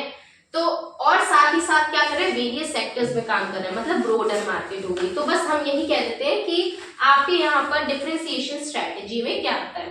फोकस की बात करें तो भाई BMW और लैम्बोर्गिनी हो गई, पोर्शे हो गई और रोल्स रॉय हो गई, ये सभी क्या है हमारी प्रीमियम, ये हमारी डिफरेंशिएशन स्ट्रैटेजी को ही अडॉप्ट कर रहे हैं, बट इन नैरो मार्केट। कि भाई वो कहते हैं कि हमें छोटा सेगमेंट ही चलेगा, we are satisfied with that small sector only, but उस सेक्टर को ही हम इतने प्राइसेस चेप देते हैं कि हमारा काम चल जाता है, पूरी मार्केट से भी ज्यादा हम कमा जाते हैं, क्योंकि वो कह रहे हैं ना हमें कुछ बात है, हमें कुछ खास है। तो बस यही है। देखो पढ़ते हैं क्या कहते हैं ये हमारे कौन से डिफरेंशिएशन वाले कहते हैं कि हमारे डिफरेंशिएशन स्ट्रैटेजी में मतलब कि क्रिएशन करना प्रोडक्ट्स का, कि हम कुछ ऐसा प्रोडक्ट बनाएंगे जो कि यूनिक है, यूनिक, इस टर्म पे फोकस करो, यूनिक। यूनिक किस सेंस में हो सकता है, डिजाइन में, भाई अगर हम देखें भी रोल्स रॉय का design is totally different from the nano, तो डिजाइन में भी हम कुछ खास हो सकते हैं, हम कुछ अलग हो सकते हैं। अगर मैं बात करती हूँ, कंपेयर करती हूँ एप्पल के फोन्स को और साथ साथ MI के फोन को, तो डिजाइन में डिफरेंस है कि नहीं है वो आधा खाया हुआ सेब ही सब कुछ दिखा देता है भाई, सीधी सी बात, उस आधे खाए हुए सेब की ही इतनी कीमत है जो कि MI के फोन में नहीं है, उस MI में। तो डिजाइन में हो सकता है, हमारे ब्रांड इमेज, एक ब्रांड उन्होंने बनाई हुई है। अगर आप देखें तो हम एक नॉर्मल, अगर ब्रांड इमेज की बात की जाए, अब यहाँ रोहतक में जैसे कि गुलाब, ठीक है, और एक ले लो कृष्णा, तो इधर हमने क्या देखा, गुलाब का भी एक स्टेटस है, वहां वेटिंग आपको मिलेगी ही मिलेगी, जरूरी नहीं है कि उसका टेस्ट बेटर है देन कृष्णा से, कृष्णा का टेस्ट बेटर है नो डाउट, मैं सच बताऊं पर्सनल एक्सपीरियंस, ठीक है। लेकिन गुलाब में क्यों जाते हैं, क्यों प्रेफर करते हैं कि भाई हमें तो गुलाब में ही जाना है, बीकानेर ही जाना है, क्यों, क्योंकि उसका एक ब्रांड इमेज उसे बनाई हुई है लोगों की नजरों में, कि भाई हमार एक कह देते ना कि हमारी तो एक ब्रांड है, लेकिन दूसरे की वो चीज नहीं है। तो बस वही ब्रांड इमेज बनाई हुई है, कुछ फीचर्स हम अलग दे रहे हैं, कुछ टेक्नोलॉजी हम एडवांस टेक्नोलॉजी यूज कर रहे हैं कि आपके पास तो वो है ही नहीं, इस वजह से हम अलग है। हमने कहा डिफरेंशिएशन मतलब कि हम कुछ यूनिक दे रहे हैं, कुछ अलग दे रहे हैं, और वो यूनिकनेस किन किन सेंसेस में आ सकती है, हम डिजाइन हमारा अलग हो सकता है, हमें फीचर्स ज्यादा हो सकते हैं, हमारा एक ब्रांड इमेज बना हुआ है, साथ ही साथ हम बोल देते हैं कि भाई यहाँ पर हमारी टेक्नोलॉजी अपडेटेड है, अच्छी टेक्नोलॉजी हम यूज कर रहे हैं, या फिर हम बोल देते हैं कि भाई हम कस्टमर्स को सर्विसेज बेटर प्रोवाइड करते हैं, इन सभी चीजों में, जिसके लिए हम क्या करते हैं, प्रीमियम प्राइसेस चार्ज करते हैं उस प्रोडक्ट के लिए, कुछ अलग है। फीचर्स में देख लीजिए, कस्टमर सर्विस में अगर हम देखें कि ऑन द टेबल जब वो सर्विसेज प्रोवाइड की जाती है हमें, या फिर कई बार हम कह देते हैं कि मैंने क्यों कहा था कि हमारे गोलगप्पे की बात की जाए तो वो 20 रुपए के भी मिलते हैं, और वहीं पे अगर आप किसी अच्छी जगह खाए तो वो 120 के भी मिलते हैं। The way they present, the way the little bit things used by them, वही एक मेजर डिफरेंस क्रिएट कर देते हैं। कि वे कहते हैं ना कि हर कई बार पहले हमारी आंखें खाती है फिर हम खुद खाते हैं, तो भाई देख के ही मन कर जाते हैं उस चीज को। तो कह रहे हैं कि हम कुछ खास दे रहे हैं, इसी वजह से हम लोगों से प्रीमियम प्राइसेस भी चार्ज करते हैं। लेकिन सबसे ज्यादा इंपॉर्टेंट चीज कि डिफरेंशिएशन स्ट्रेटेजी आपको गारंटी नहीं देती कि आपका कंपटीटिव एडवांटेज होगा ही होगा, गारंटी नहीं देता है। जैसे हम कहते हैं ना कि ऑडिटर रीजनेबल एश्योरेंस देता है, एब्सोल्यूट एश्योरेंस नहीं देता है that financial statements as a whole are free from material misstatements whether due to error और फ्रॉड। ऑडिटर कहता है कि भाई मैं हाँ एक जगह आश्वासन दे देता हूँ अपनी तरफ से, जो मैंने एग्जामिनेशन किया है, जो मैंने रिव्यू किया है इस एंटिटी की वर्किंग्स को, इसके इंटरनल कंट्रोल्स को, इसकी फाइनेंशियल स्टेटमेंट्स को, मुझे ऐसा लगता है कि हाँ ये फाइनेंशियल स्टेटमेंट्स होते फ्री है मटेरियल मिसस्टेटमेंट से, चाहे वो एरर से हुई हो चाहे वो फ्रॉड से हुई हो। बट मैं 100% नहीं कह रहा कि हाँ फ्री ही है ना। तो इसी यही आती है कि डिफरेंशिएशन हमने अडॉप्ट किया, हमने कुछ खास किया, कुछ अलग किया, ताकि इस पूरी इंडस्ट्री के अंदर हम बेटर बन सके, हम अच्छा परफॉर्म कर सके as compare to the others. लेकिन जरूरी नहीं है कि हमें ही कॉम्पिटिटिव एडवांटेज मिलेगा। लाइक कोई इंडस्ट्री है और उसके अंदर 5 ऑर्गेनाइजेशंस है, 4 डिफरेंशिएशन स्ट्रेटेजी को अडॉप्ट करती है और एक कॉस्ट लीडरशिप को अडॉप्ट करती है। अब आप मुझे बताइए कि किसको एक कॉम्पिटिटिव एज मिलेगा, कॉम्पिटिटिव एडवांटेज किसे मिलेगा? वो कॉस्ट लीडरशिप वाला ले जाएगा, क्योंकि देखेंगे ना लोग ये तो सभी कुछ ना कुछ दे रहे हैं, सभी प्रीमियम प्राइसेस, ये हमें सस्ते में अच्छा दे रहा है ना। तो ये गारंटी नहीं करता, हाँ आपके चांसेस बढ़ा देता है। तो ये एमसीक्यू में आ सकता है। नेक्स्ट हमने क्या कहा कि भाई डिफरेंशिएशन जो होती है इसके अंदर हम देखते हैं कि हमारे बायर्स की नीड्स एंड प्रेफरेंसेस क्या है और उसी के हिसाब से हम प्रोडक्ट्स को बनाते हैं। बेसिकली क्या होता है ना, ये देखना, ये जानना अति आवश्यक है कि आपके बायर्स की नीड्स प्रेफरेंसेस क्या है। मैं एक छोटा सा सेक्टर तो लिए बैठी हूँ या मैं ब्रॉड मार्केट तो लिए बैठी हूँ, ठीक है, उसमें भी मैं प्रीमियम प्राइसेस चार्ज कर रही हूँ। लोग मेरे प्रोडक्ट्स को तभी परचेज करेंगे ना जब उन्हें दिखेगा कि भाई हमें ज्यादा दे रहे हैं, लेकिन वो ज्यादा देकर जो हमारी चाहत थी, जो हमारी एस्पिरेशंस थी, जो हमारी नीड्स थी, प्रेफरेंसेस थी, जो टेस्ट हम अचीव करना चाह रहे थे वो हमें मिल रहा है। कैजुअल सी बात है ये तो कि भाई हमारी कुछ नीड्स एंड प्रेफरेंस कि मुझे तो ना मेरे फोन के अंदर ये फीचर तो चाहिए, मुझे ज्यादा से ज्यादा चाहिए, स्टोरेज चाहिए, इसका कैमरा बेस्ट होना चाहिए, साथ ही साथ भाई इसी हैंग वैंग तो बिल्कुल नहीं होना चाहिए, स्पीड 1 नंबर होनी चाहिए, ठीक है ना। ये मुझे कुछ तो बेसिक है चाहिए, ये मेरी नीड्स है।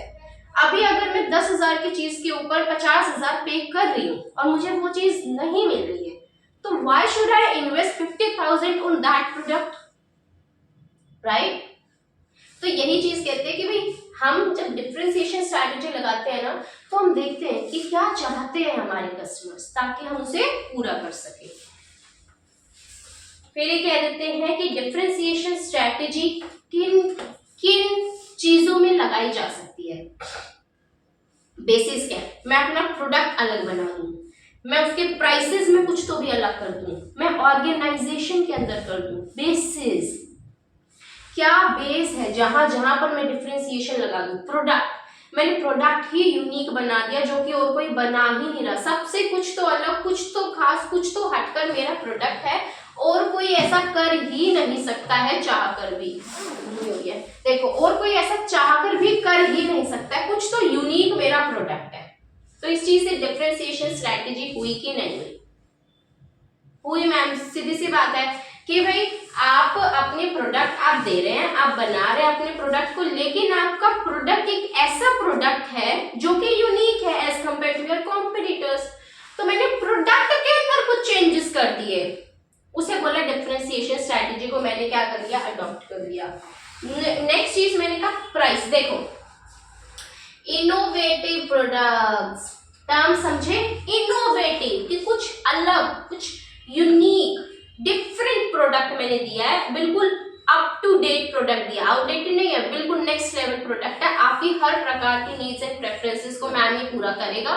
साथ ही साथ आपकी ब्रांड इमेज को बढ़ाएगा, आपके सोशल स्टेटस को ध्यान में रखेगा, फुल लेवल ऑफ सेटिस्फेक्शन आपको इससे मिलेगी, बेटर कस्टमर सर्विसेज हमारा ये प्रोडक्ट जो कि आपको प्रोवाइड करेगा। आप ये प्रोडक्ट ऐसा प्रोडक्ट है जो कि आपको अत्यंत संतुष्टि प्रदान करेगा, ठीक है ठीक है। तो प्रोडक्ट के थ्रू, तो इसके वजह से आप प्रोडक्ट की हेल्प से एक एडवांटेज ले लेते हैं ओवर योर कॉम्पिटिटर्स। नेक्स्ट आता है हमारा प्राइसिंग। प्राइसिंग क्या कहते हैं, मतलब हम प्राइसेस से ज्यादा चार्ज कर रहे हैं, लेकिन हमारा प्राइस ऐसा होना चाहिए जो कि कस्टमर्स के लिए वर्थ इट हो।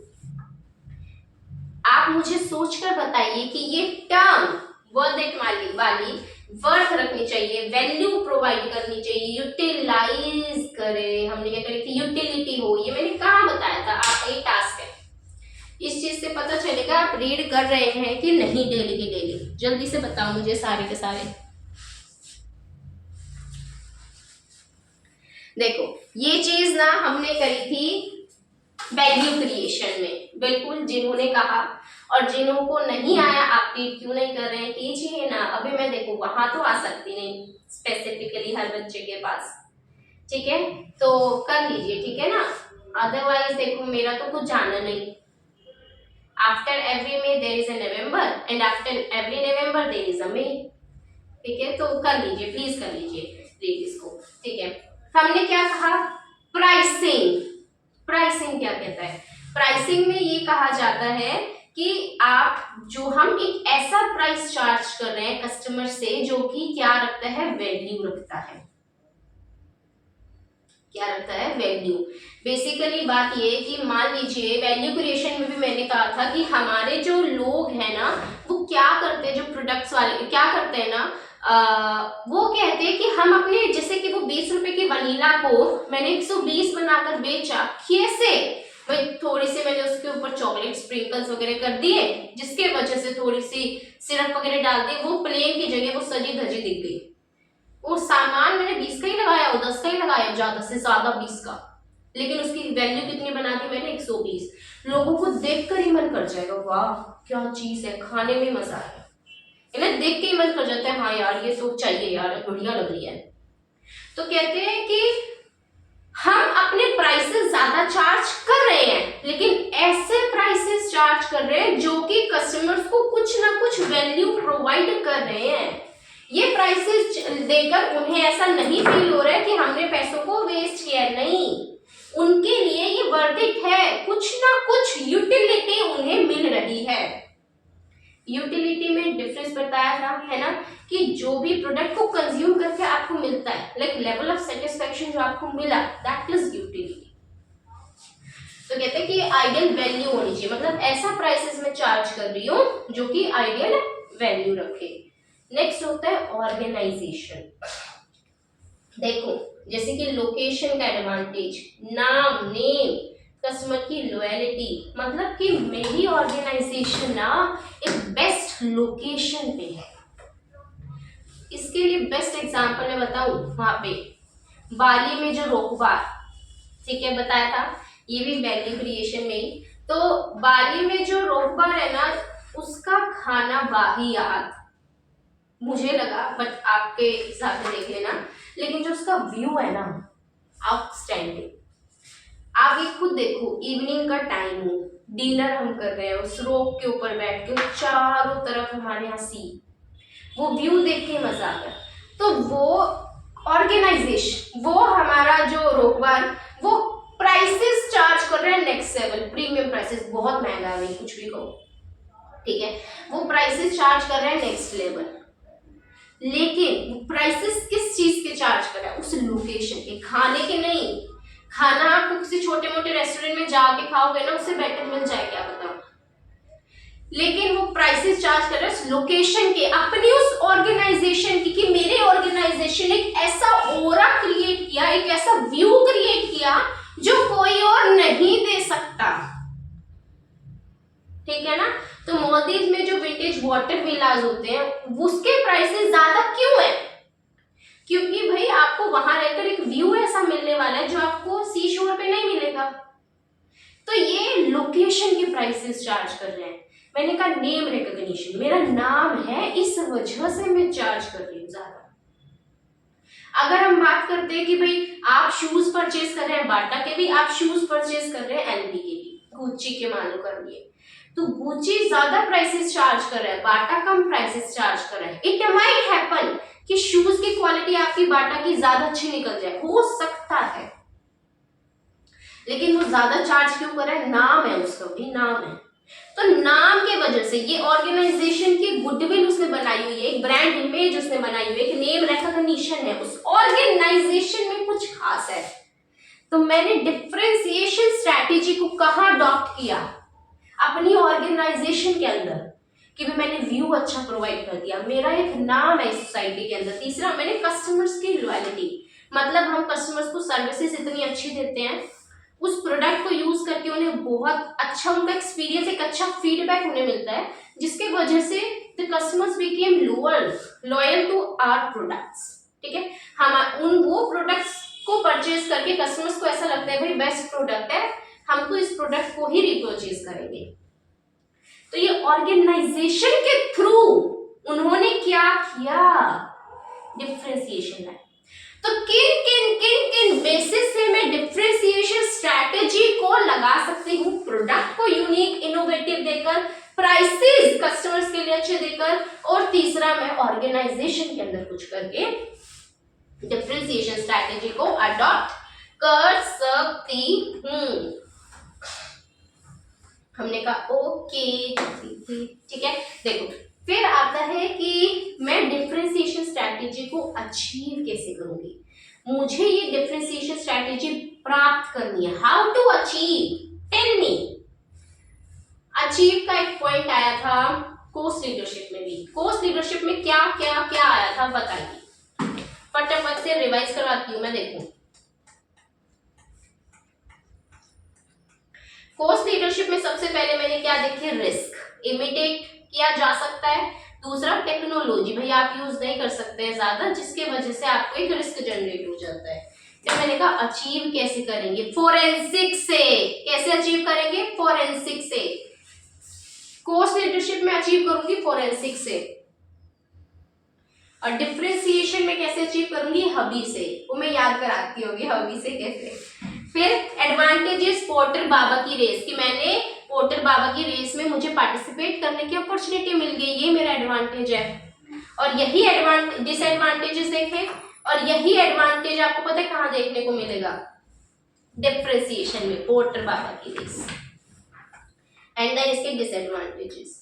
तो कैसे मैं अचीव करूं डिफरेंशिएशन स्ट्रैटेजी को, कि मुझे अपनी ऑर्गेनाइजेशन में डिफरेंशिएशन स्ट्रैटेजी लगानी है, कैसे कैसे अचीव करूं? कैसे? देखो हबी से हम अचीव करेंगे। हबी से, हबी वो वाला हबी नहीं है, वो अभी उसका टाइम भी नहीं है, तो अभी फोकस करना है स्टडीज पे, लेकिन हम डिफरेंशिएशन को जरूर अचीव कर सकते हैं हबी की हेल्प से। कुछ तो भी अलग है हमारा हबी, जिसके वजह से हम भी कुछ तो खास है। ठीक है ना, हमारा हबी भी खास है, जिसके वजह से हम भी खास है। तो डिफरेंशिएशन स्ट्रैटेजी को कैसे अचीव किया जाए? हबी से। एच का मतलब क्या होता है? हाई क्वालिटी, अच्छी क्वालिटी के प्रोडक्ट्स एंड सर्विसेज देकर। H for high quality products and services. You से मैं यूटिलिटी ऑफर कर रही हूँ, है ना, पता है, उनके टेस्ट एंड प्रेफरेंसेस को पूरा कर रहे हैं, याद है। यू से हमने क्या कहा? यूनिक फीचर्स उन्हें दिए जा रहे हैं। क्या दिए जा रहे हैं उन्हें? Unique features. आई से हमने कहा इंप्रूव, एलिवेट कर रहे हैं परफॉर्मेंस। एलिवेट का मतलब भी इंप्रूव, कि हमारी परफॉर्मेंस से, देखो ये तो सिंपल सा था, हाई क्वालिटी देकर, फिर यूनिक फीचर्स देकर, हमने ऊपर पढ़ा था, फिर यूटिलिटी देकर, बिल्कुल हो गया। फिर हमने क्या कहा? Achieve B. बी से ब्रांड इमेज, भाई ब्रांड वैल्यू क्रिएट करके। आई से इंप्रूव करके परफॉर्मेंस, हमारे प्रोडक्ट्स की परफॉर्मेंस को इंप्रूव, एलिवेट करके। एंड आई से इनोवेटिव प्रोडक्ट देकर। All set, all set. Differentiation कैसे अचीव करेंगे? हबी से। हबी हमारा कुछ तो खास है, जिसके वजह से हम भी खास है। तो डिफरेंशिएशन अचीव करा हमने हबी से, हाई क्वालिटी के प्रोडक्ट्स एंड सर्विसेज को देकर। हमने यूटिलिटी दी, टेस्ट एंड प्रेफरेंसेस को पूरा करके। हमने प्रोडक्ट्स के यूनिक फीचर्स दिए, हमने ब्रांड इमेज, ब्रांड वैल्यू बनाई, साथ ही साथ इम्प्रूव किया परफॉर्मेंस को, और प्रोडक्ट में इनोवेशन लाते जा रहे हैं। फिर हमने कहा एडवांटेजेस क्या क्या मिलते हैं आपको, डिफरेंशिएशन स्ट्रेटजी मैंने अडॉप्ट की, क्या फायदे मिले मुझे? फायदे ये मिले that I got the opportunity to participate in Porter Baba's race। तो यही फायदा, पोर्टर बाबा की जय हो, बिल्कुल जय हो। इतनी सारी चीजें इन्होंने हमें याद करा दी। क्या क्या याद कराया पोर्टर बाबा जी ने हमें? पोर्टर बाबा की रेस ने हमें सबसे पहले तो इंडस्ट्री एनालिसिस के 5 फोर्सेस बताए। फिर पोर्टर बाबा ने हमें याद करवा दिया कैसे एडवांटेजेस मिलते हैं कॉस्ट लीडरशिप के, जो जेनेरिक स्ट्रेटेजी माइकल पोर्टर की ही है। फिर पोर्टर बाबा ने ही हमें क्या करवाया, एडवांटेजेस याद करवाए डिफरेंशिएशन स्ट्रेटेजी के। क्या है बताओ? देखो, आर से वही पोर्टर बाबा, बी फॉर बाबा नहीं बायर्स, आर से राइवलरी, ई से एंट्रेंस, एस से सप्लायर्स और एस से सब्स्टिट्यूट्स। ठीक है, ये सारे पोर्टर बाबा ने हमें दिया। राइवलरी बहुत ही सीधी सी बात है, राइवलरी मेरे जानी दुश्मन, मेरा प्रोडक्ट कुछ तो खास है, कुछ तो अलग, तू आता है मुझे फर्क ही नहीं पड़ता। अभी तुम अगर एप्पल की बात करो, इतने कॉम्पिटिटर्स है मार्केट में, Mi, Oppo, Vivo, Samsung, Sony और कौन से हैं, रियलमी, रेडमी, ये सब चीज, ये बहुत सारे प्रोडक्ट्स, इतने कॉम्पिटिटर।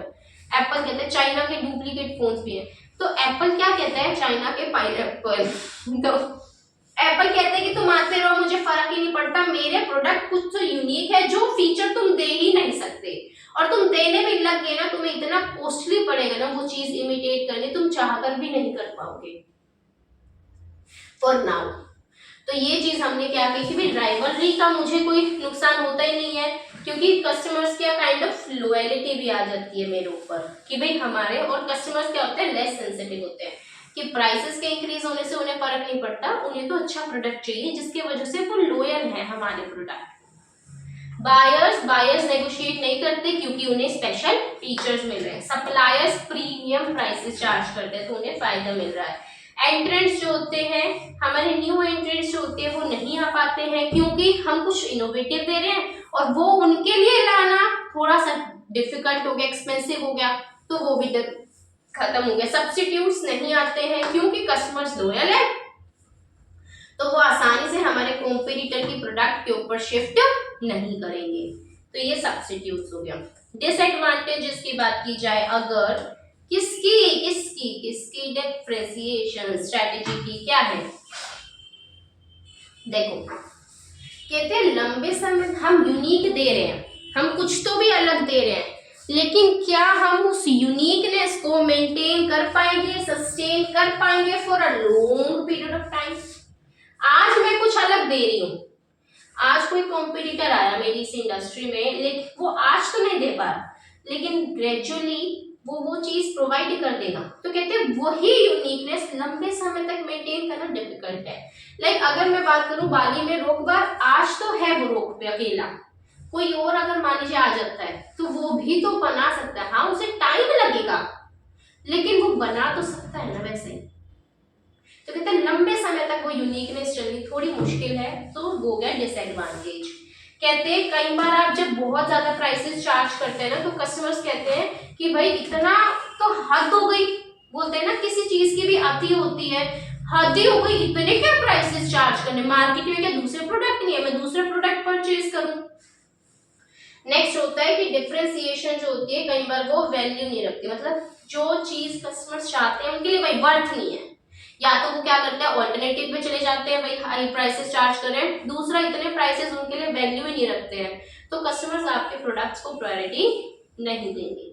ये हमारे थे डिसएडवांटेजेस किसके, डिफरेंशिएशन स्ट्रैटेजी के। तो अभी तक मैंने आपको क्या बताया, आप ये बताइए मुझे, और आपको याद हो जाना चाहिए था। ला ला ला ला ला ला ला।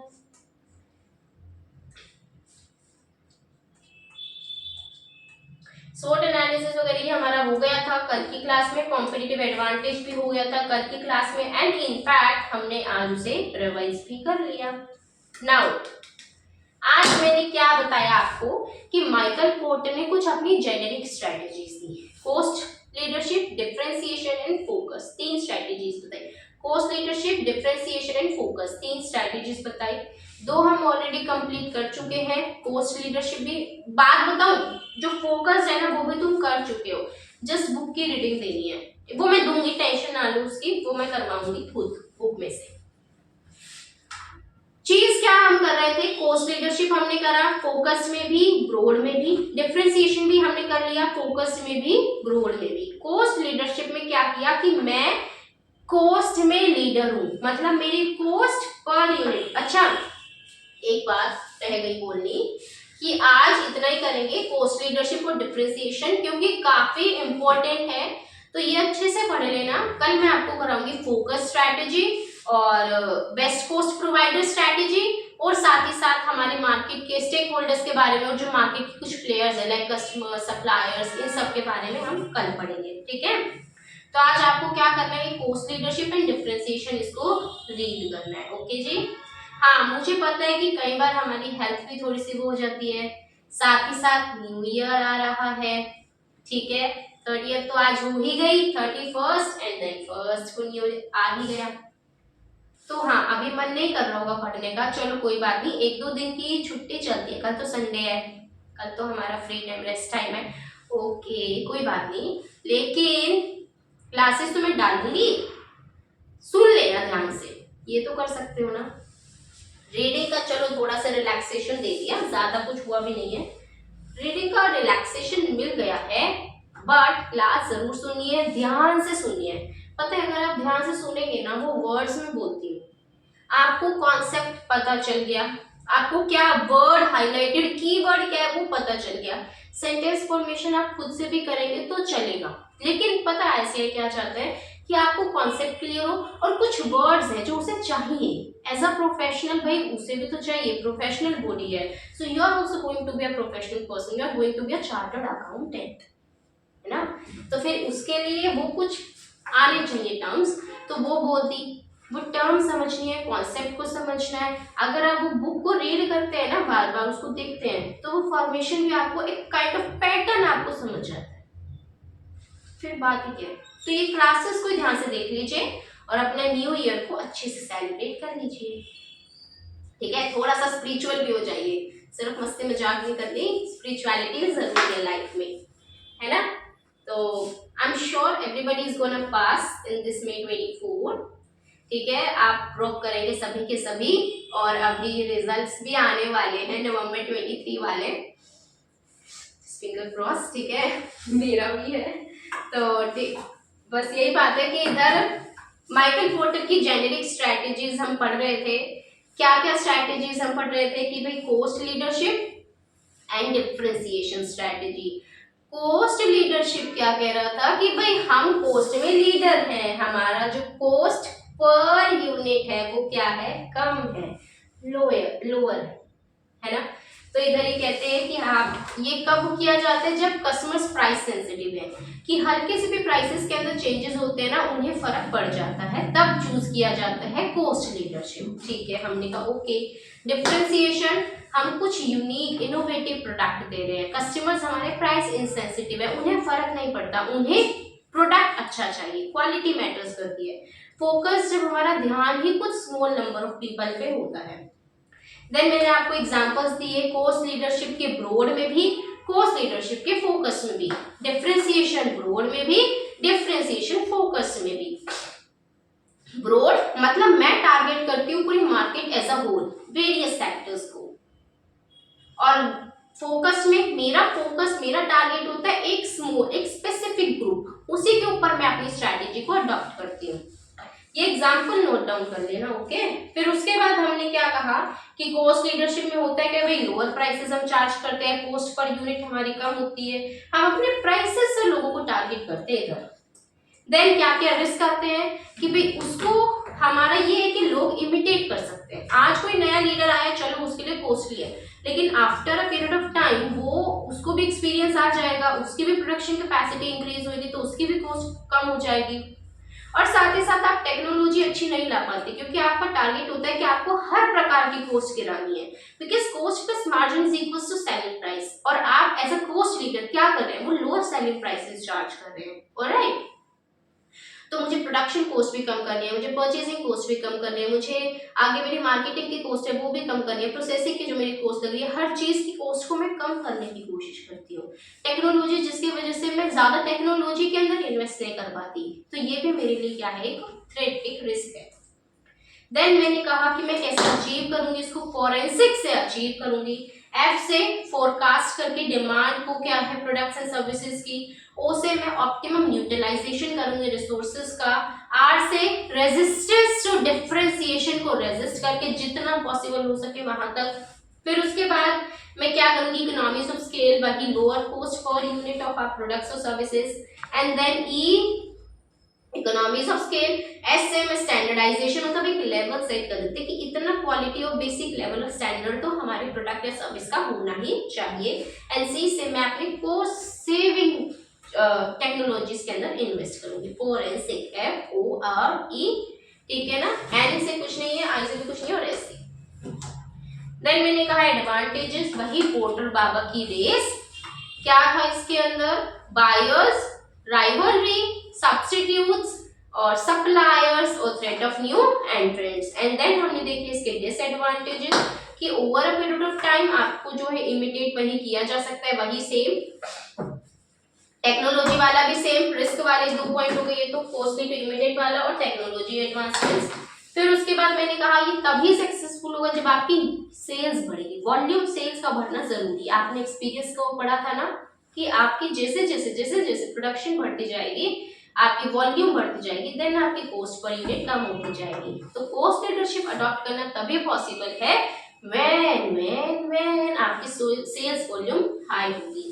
उसके बाद हमने क्या कहा कि भाई मिनिमाइज कर देना पड़ता है मुझे अपनी cost, research and development, advertising, जिसकी आज शायद अफेक्ट नहीं हो रहा, लेकिन लॉन्ग रन में बहुत असर पड़ने वाला है कि जो ज्यादा इन्वेस्ट कर रहा है इस R&D में, एडवर्टाइजिंग में, लोग ज्यादा से ज्यादा उन्हीं जाने पहचानेंगे और वो मार्केट शेयर ले जाएंगे हमारा भी।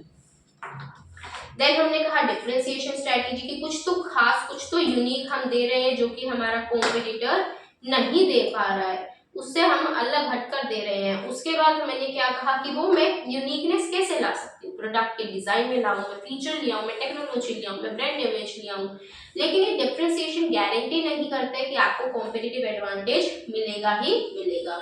उसके बाद मैंने कहा कहाँ कहाँ मैं कर सकती हूँ, किन किन जगहों पर मैं इसको अप्लाई करके डिफरेंशिएशन स्ट्रेटेजी अडॉप्ट कर सकती हूँ। भाई मैं प्रोडक्ट में कर लूँ या उसके प्राइसिंग में कर लूँ या फिर ऑर्गेनाइजेशन में। फिर मैंने कहा उसको अचीव हम कैसे करेंगे, हबी से अचीव करेंगे। याद है हम हाई क्वालिटी के प्रोडक्ट्स एंड सर्विसेज को देकर उसकी यूटिलिटी को बढ़ाकर हम दे सकते हैं, हम क्या कर सकते हैं कि परफॉर्मेंस को एलिवेट इंप्रूव कर सकते हैं, हम कुछ यूनिक अपने प्रोडक्ट के अंदर फीचर्स दे सकते हैं। उसके बाद मैंने क्या कहा था कि भाई हम जो होते हैं उनकी ब्रांड इमेज बना सकते हैं और प्रोडक्ट के अंदर कुछ इनोवेशंस ला सकते हैं। आफ्टर दैट हमने क्या पढ़ा था कि एडवांटेजेस क्या मिलते हैं मुझे इस डिफरेंशिएशन स्ट्रेटेजी को अडॉप्ट करके, वही पोर्टर बाबा की रेस, rivalry, entrant, substitute, suppliers and buyers. Perfect. उसके बाद डिसएडवांटेजेस क्या है हमारे कि भाई लंबे समय तक सस्टेन करना डिफिकल्ट है, सेम चीज आ जाएगी उसमें कि वो इमिटेट की जा सकती है, वही इसमें ये है कि भाई इसे क्या किया जा सकता है कि लंबे समय तक सस्टेन करना डिफिकल्ट है उस यूनिकनेस को।